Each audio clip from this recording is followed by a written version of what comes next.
سلام زخبركم تخطاتلتي سينما سمرم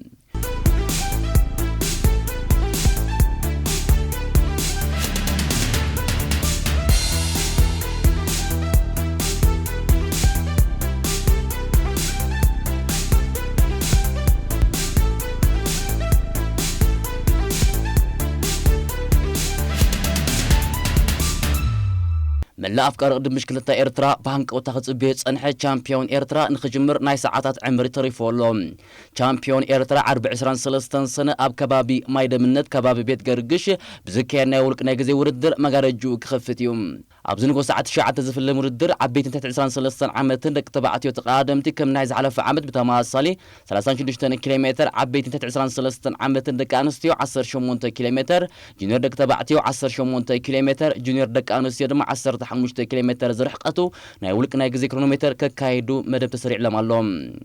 أبني عبيت انت 93 عامتنا يقولك إنك زي ورد كابنا وجدت هجر 98 تقادمتي كابنا دقد مع 14 بروفيشنال تقادمتي أبتو ورد القصات في مخانم ترجع يصلهم زعل فعمت إذا ورد أمن قدس على كريستيان كم استخايدز في اللي تكوينو تبوطا مس من قصقاس بزي حزبي مشو كوينو بزي مركابيو ناب كباب بيت قرقيش تساقيرو زركاب زعل فعمت كاب قدام يكسب 10 زوج تقادمت دما بترى ورد درام كفل من كله استرفوا تقادمت دما بزقبر نيعج مسرح ما بقى صبوتهم كفلت يوم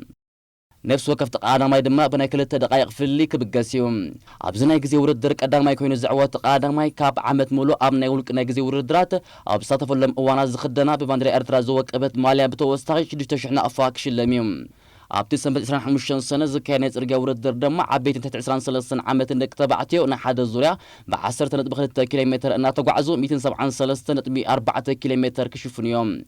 عبيت انت 93 عامت دك انستيو 81.6 كيلومتر جونيور دك تبعتيو 110.2 كيلومتر جونيور دك انستيو 4.8 كيلومتر زرحقه ورد كايديوم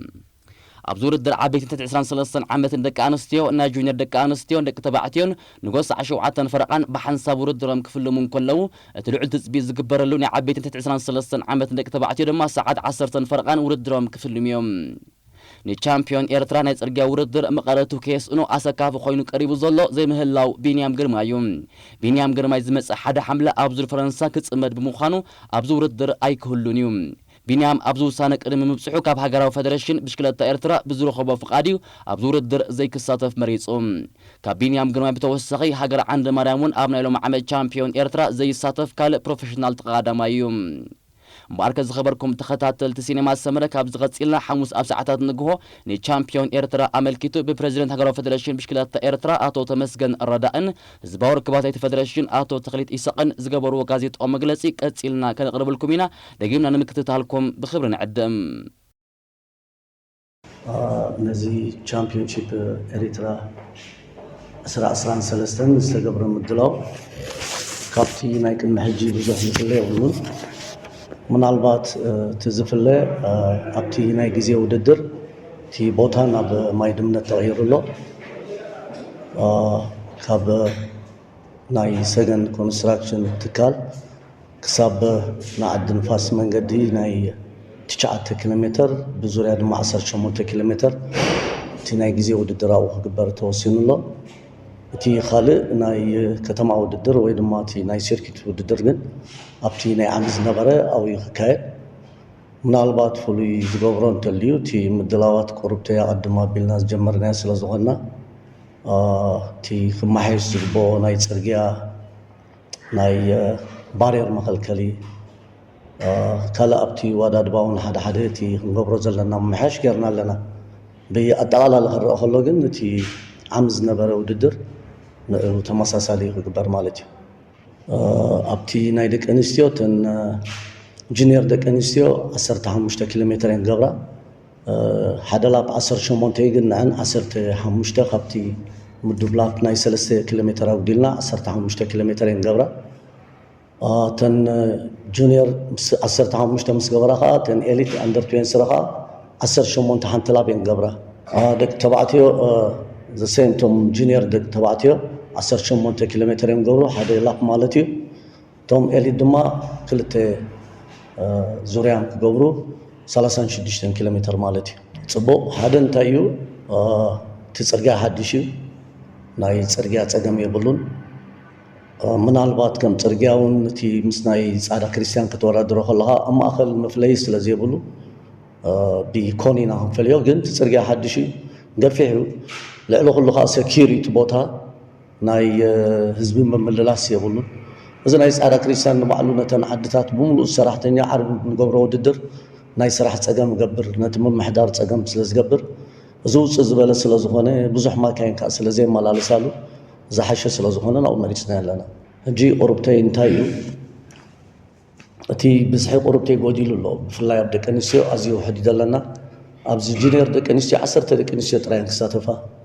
ኣብቲ ኤሊተን ትሕቲ 23 ድማ 15 ብድምር ክንሪአን ከለና 25 ተቐዳደምቲ እየን ክወዳደራ ሕጂ ምስቲ ናይ ዓመ ክሪኦ ከለና ብዝሒ ኣዝዩ ጎዲሉ ኣሎ ደቂ ተባዕትዮ 98 ኣለዉ ናቶም ዓበይቲ እቶም ጁኒየር ከዓ 102 ኣለውና እዚ እውን ምስቲ ናይ ዝሓለፈ እዋን ኣዝዩ ውሕድ እዩ ፕሮፌሽናል 14 ኣለውና ንኦሎምፒካዊ ዳንኤል ተክለ ሃይማኖት ከምኡውን ሜሮን ተሸመ ወሲካ እዞም 14 ኣለዉ ስለዚ እቲ ብዝሒ ካብቲ ናይ ዓመይ ዝነበረ እንተደኣ እናፃፂርናዮ ጎዲሉ ቢንያም ኣብ ዝሓለፈ ሳልስቲ ደው ኢሉ ነይሩ ንቱር ዲ ፍራንስ ክሳተፍ ስለ ዝኾነ እዚ ውድድር ናትና ከዓ ዕለት 25 ተገይሩ ክምለስ ከዓ ስለ ዘይኽእል ዕለት ሓደ ከዓ ክጅምር ስለ ዝኾነ እቲ ቱር ዲ ፍራንስ ፍቓድ ሃቡኒ ክተርፍ ኢሉና ንሕና እውን ሃገራዊ ፌደሬሽን እውን ተረዲእናዮ ፅቡቅ ተተረፍካ ፀገም የብሉን ኢልና ኣለና ስለዚ ኣይሳተፍን ብዙሓት የብልናን ምናልባት ሃገር ሓደ ኣሎ እቶም ኣብ ዩሲኣይ ሰዲድናዮም ነበርና ክልተ ተቐዳደምቲ እውን ዩኤል ሃብተኣብን ዓወት ኣማንን እውን እዚኦም መፅኦም ኣለዉ ግን ምስጋንቶም እዮም ካቱ ኖ ዘሴም ዲስታንስ እዩ 10.2 እዩ ብኡ ኸይና ክንከይድ ድምር ዝንገብሮ ናይዞም ዓበይቲ ሕጂ 173.4 ክመፅእ እዩ ደቂ ኣንስትዮ ጁኒየር ደቂ ተባዕትዮ 81.6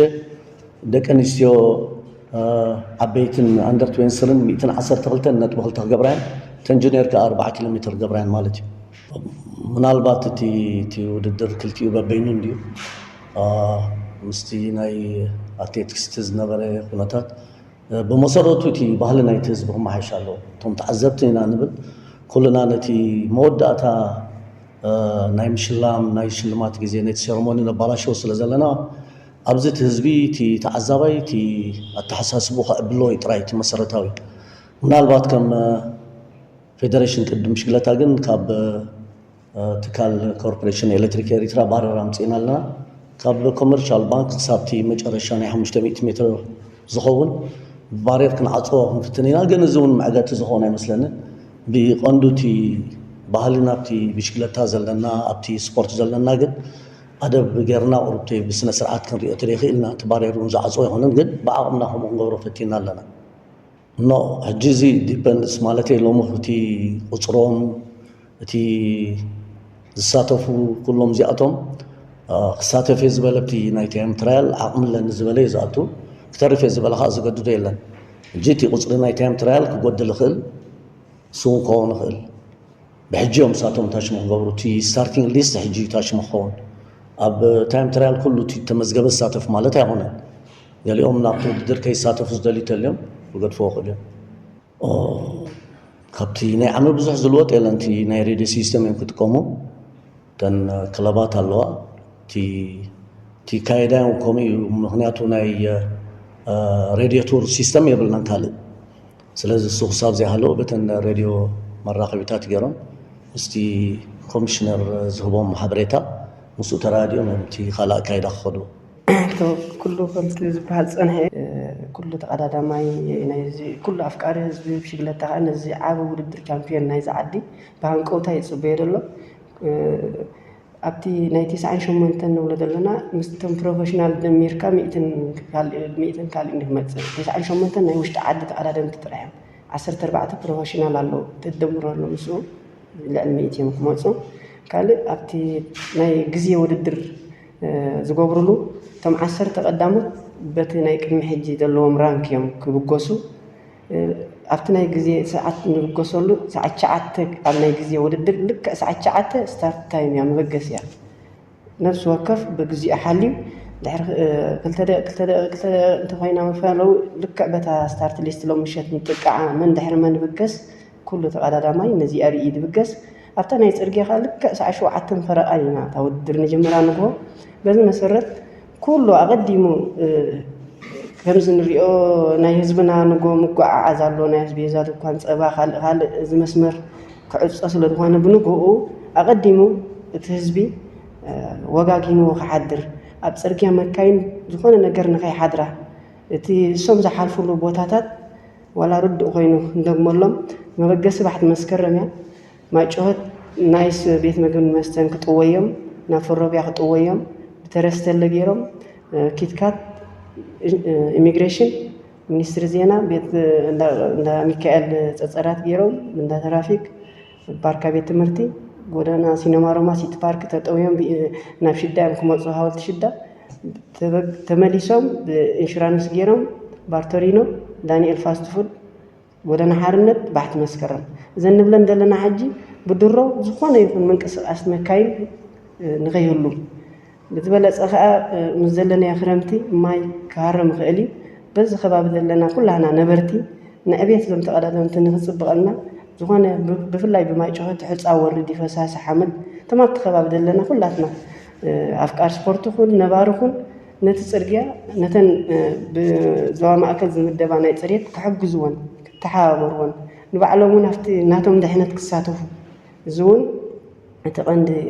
نلابو تصوتنا كم زندي إذا لنا بسلام جميرهم سلام كود تغينهم كم تنحنا بيهجنا كلنا نأبيتهم أفتقدنا صحيح نفاس كيبلنا نعوم دقف نهبو ندحنا توم كلنا نحسب تريد لنا تباريل تباريل دلو أخول باريل أخول حلوة تهاجر فدريشن كجبرز جبوه كله مش كل ما شارف تتحوابيرو تدالي له نتتدالي خياد اللي خاجن أود كوين نخوت متحبرنا يزبخ أخولنا له كلنا تسمعتنا ونقول قديفنا ندحناتهم كنحسب كم زلنا بستخدم متن هاجر فدريشن عم زفقدو مكالا خلقون حلوة تا بملو تدالي دلو قدام بي سي بي كوميشنر على في دانነት مريم هبتاي اخت مرحنا زوددر استخاله بدانነት تسكف يبلنا درجه 24 እንደሆኑ ዳንነት አቦቶም ተመዲቦም አለው كله بهاجرة فدريشن لايسنس دلوهم بقعاتهم 24 دانነት نزع 10.2 كيلومتر زشفنكا اخولاتن بقعاتنيم ابدانነት صقم يبلنا ስለዚህ بتوسخ كل تقدادماي نحنا اسميرنا خنبلا ندلي كلته فيدن زون አለዋና اب انشورانس كاليت خا بغبرتن صعب بيت قرص غبرتن صعب نايس كبابي تن كابجين وصاي زخونه يكون تقدادماي ناي فيدن زون ناي مغبي مقبال ماي كابجين وصاي ولا حنت خغبر يبلن كلهم كومشنرات ببطኦም አለው ነቲ ስነ ስርዓት ውድድር ዝምልከት ተቀዳዳማይ ይሁን አቀዲሙ ክፈልጥ አለዋ ሓቢርና ኣለና እጁን በመራኸብ ብዙሃን ንሕብሮ ኣለና ካብዘን ክልተ ቦታ ወፃኢ ማይ ይኹን ምግቢ መቀበል አይፍቀድኒ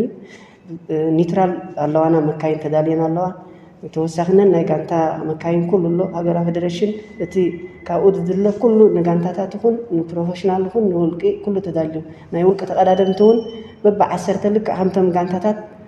ክብሪ ተዋሂብዎም መኪና ተዳልዩሎም አሉ ልክ እቶም ናይ ውልቂ ኢልና ንፅውዖም 10 ሰባት ከምተን ጋንታታት ተመቃቂሎም ነናቶም መኪና ንዖም ዝሕግዛ መካይን ካኣትዋ ተፈቂድሎም አሉ ካልእ ምናልባት ምዛናይ ሳንዲያጎ ተወሳኺ ኣብዚ ፍሉይ ሎም ነገርና ዘለና እንታይ እዩ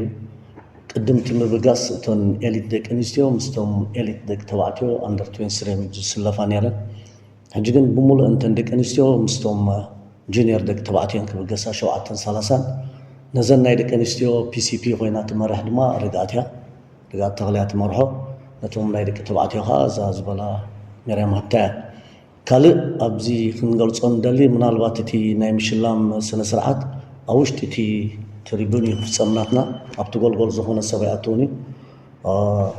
بجاكاتهم باجزلهم تزيكوينو أبتقول قول جرأ سبيرنا نتن ኦርጋናይዘርስ ዝኾኑ ነቶም ፒሲፒ ንገለ ዝበሃል ቴንዳታት ኣዳሊናልና ስለዚ ኩሉ ሰብ ኣብቲ ጎልጎል ባይ ዘይብሉ ክኣቱ ስለ ዘይክእል ካብቲ ዝሓለፈ ቁርፔ ዝሓሸ ክኸውን ከዓ ተስፋ ኣለና ቁርብቲ ኣብዚ እቲ ኢንዲቪጁዋል ዝወዳደሩ ተቐዳደምቲ ብዙሕ ዝበሉ እዮም ዝተፈላለዩ ምክንያት ተኣከቡ እዮም ስለዚ እዚኦም ብጋንታ መልክዕ ክቆሙ ስለ ዘለዎም ብጋንታ እዮም ክቆሙ ዋላቶም ፕሮፌሽናል ዝመፁ እውን ኣብቲ ጉዕዞ ብክልተ ሓንቲ ማኪና እዮም ክስነዩ ዝኾነ ቤተሰብ ዝበሃል ከዓ ማኪና ዝዝውር የለን ካብ ቤተሰብ ካብ ወፃኢ ኣምፂኡ ጥራይ እቲ ክዝወር ኣብቲ ዝሓለፈ ዓመት ዝረኣናይ ሓደ ሓደ ፀገማት ስለ ዝነበረ ብኣጠቓላሊ እዚ ሳንዲያጎ ክገልፆ ዝፀንሐ እቲ ውድድር ፅቡቅ ክኸውን ተስፋ ንገብር በብ ዘለናዮ ከዓ ነቲ ውድድር ከንፀብቕ እቲ ህዝቢ ኣብ ዘለዎ ቦታ ክተሓባበረና ደገፎ ክገልፅ ክሳተፍ ዕድሜና እዩ መርሓባ ከዓ ንብሎ ንሕና ባርከ ዝኸበርኩም ተኸታተልቲ ሲኔማ ሰመረ ናይ ሎሚ ትሕዝቶና ኣብዚ ንፍፅም ኣብ ቀፃሊ ብኻልእ መደባት ክሳብ ንራኸብ ሰላም